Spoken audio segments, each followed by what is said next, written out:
ఎవరండి? క్యూపిడో the bike rider. నువ్వేమైనా book చేసావమ్మా? లేదు నాన్నగారు. ఎవరు వచ్చారు? లేదు, నేనే వచ్చాను. ఇతను ఎందుకు వచ్చాడు? అలా ఎలా వచ్చేస్తారు సార్? నా పేరు మునుస్వామి, మదన్ ఫ్రెండ్ని. మీతో కాసేపు మాట్లాడాలి. ఇలా ఫోన్లో ఎంక్వైరీలు, పని మనుషులతో మాట్లాడడం ఏంటి సార్? నేను మదన్ ఫ్రెండ్ని. నన్ను అడిగిన చెప్తాను. సరే సార్, మిమ్మల్ని అడుగుతాను. సారా? అది గుర్తొచ్చింది. మీరు మగాలని సారని, ఆడాలని మేడం అంటారని మదన్ నాతో చెప్పాడు. అవును సార్, నేను అందరికీ రెస్పెక్ట్ ఇచ్చి మాట్లాడతాను. మంచిదే. నా ఫీల్డ్లో కూడా నాకు ఎవరు రెస్పెక్ట్ ఇవ్వకపోయినా సరే నేను మాత్రం రెస్పెక్ట్ ఇస్తూనే ఉంటాను. ఇదే విషయంలో చిన్న డౌటు, మీరు ట్రైన్లో చప్పట్లు కొట్టుకుంటూ వచ్చేవారని ఏమని పిలుస్తారు?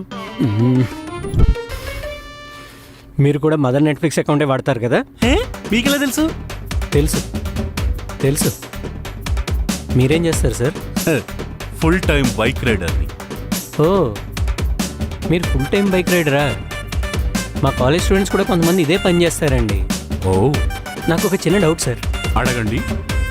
మీరు నెలకి ఏమాత్రం సంపాదిస్తారు? భగవంతుడా, మళ్ళీ అదే ప్రశ్న. నేను బాగానే సంపాదిస్తున్నానండి. అయినా నా గురించి ఎందుకు? మదన్ గురించి అడగండి. సరే, మదన్ సిగరెట్స్ కాలుస్తాడా? కాల్చడండి. మందు తాగుతాడా? పరిచయం అయింది అక్కడ కదా. తాగడండి. మదన్ ఏజ్ ఎంత?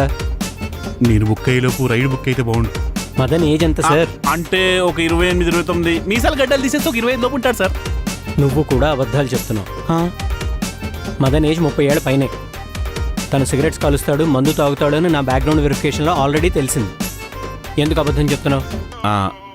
అంటే మీరు నా ప్లేస్లో ఉండి ఆలోచిస్తే మీ ఫ్రెండ్కి పెళ్ళవ్వాలనుకుంటారా లేదా?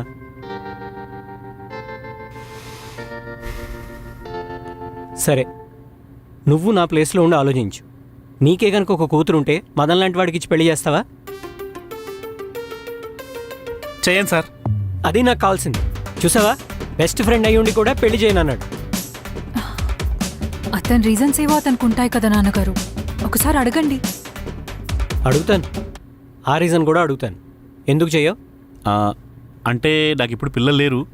ఒకవేళ అమ్మాయి పుడితే మదన్కి తనకి ఏజ్ గ్యాప్ ఎక్కువ ఉంటుంది కదండి. అందుకే చేయను. కనీసం 40 ఏళ్ళ గ్యాప్ ఉంటుంది కదండి. అది కూడా వ్యాలిడ్ రీజనే కదా నువ్వు నాన్న. మదన్లా మాట్లాడుకో.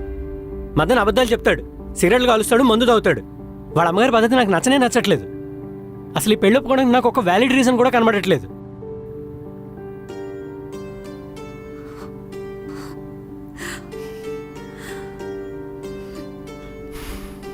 సరే, నువ్వు బాధపడకు. ఇలాంటి రీజన్స్ కూడా ఎలా ఒప్పుకోమంటావమ్మా? సార్, బ్యాక్గ్రౌండ్ వెరిఫికేషన్ అంటే ఆఫీస్లో కూడా చేస్తారు కదండి. ఒకసారి అక్కడ కూడా చేయండి, తర్వాత డిసిషన్ తీసుకోండి. సరే, అది కూడా చేస్తాను. అప్పుడైనా నువ్వు నా మాట వింటావేమో చూస్తాను. చూడు రుక్కు, మదన్ తప్పని ప్రూవ్ చేయడం నా ఉద్దేశం కాదు. నువ్వు హ్యాపీగా ఉండాలి. నువ్వు హ్యాపీగా ఉంటేనే నేను హ్యాపీగా ఉంటాను. నువ్వు బాధపడితే నేను ఇంకా బాధపడతాను. ఇది మాత్రం గుర్తుపెట్టుకో.